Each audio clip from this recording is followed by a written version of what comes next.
guys. Hello everyone. Yan, lagyan muna natin dito.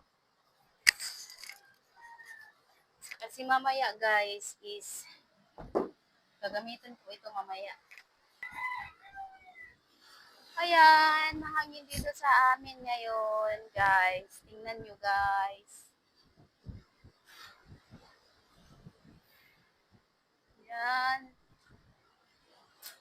So, ayan guys, magpapakain muna ako ng aming inahin ngayon guys bago ako mag-workout ngayong umaga. So, hindi pa nga ako ng sapatos guys. O, sinilas pa ako guys. Unahin ko muna pakainin yung aming inahin kasi baka didisturbuhin na naman niya ako mamaya guys. Dito yan. Sisilip yan dito guys kapag gusto niya niyang kumain tapos mangungulit. Naku.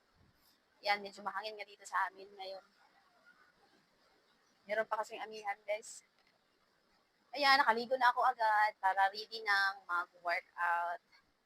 Alam nyo na, ang ating daily na ginagawa araw-araw. Alam nyo guys, kapag naliligo ako, feeling ko, ang ganda ng aking buhok, para akong nag-ribbon. Pero pag natuyo na itong buhok ko, grabe. Sobrang talaga, crazy. Tapos, ay, naku. Marami lang talaga akong pera. Pina-estate ko na itong aking buhok. Kasi wala pa akong budget ngayon guys. Kailangan muna namin unahin yung pagkain ng aming inahin bagong ating mga beauty dyan. So ngayon, tiis muna tayo ngayon sa ating buhok. Ayan. So samahan niyo ako guys. Kainin muna natin yung inahin bago ako mag-workout ngayong umaga guys. Yung dagat natin guys. Medyo hindi okay yung ating dagat ngayon dahil mahangin. Mahangin siya guys, no? Ayan, dito ako na lang dadaan. Papakainin ko muna first si Mama Budik. Pakainin ko muna si Mama Budik guys bago ako mag-workout. Uy!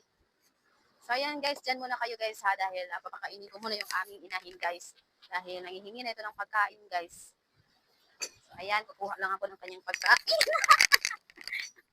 Baka itong aking damit guys. Baka magkadumi guys.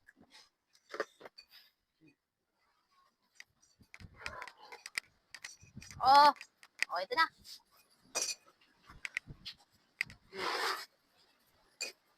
Ayan, oh. Ay, yung matakaw namin na inahin.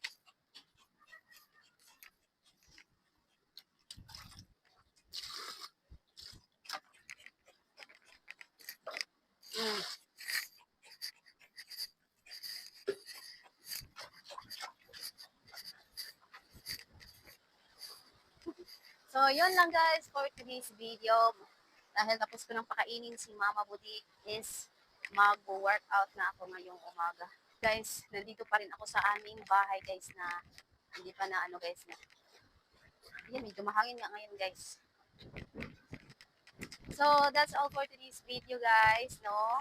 I hope is palagi nyo akong papanoorin araw-araw kahit alam ko na nauumay na kayo sa aking mukha ay nanonood pa rin kayo guys. So, salamat guys. And, mag-ingat kayo guys, lalo na sa panahon ngayon guys.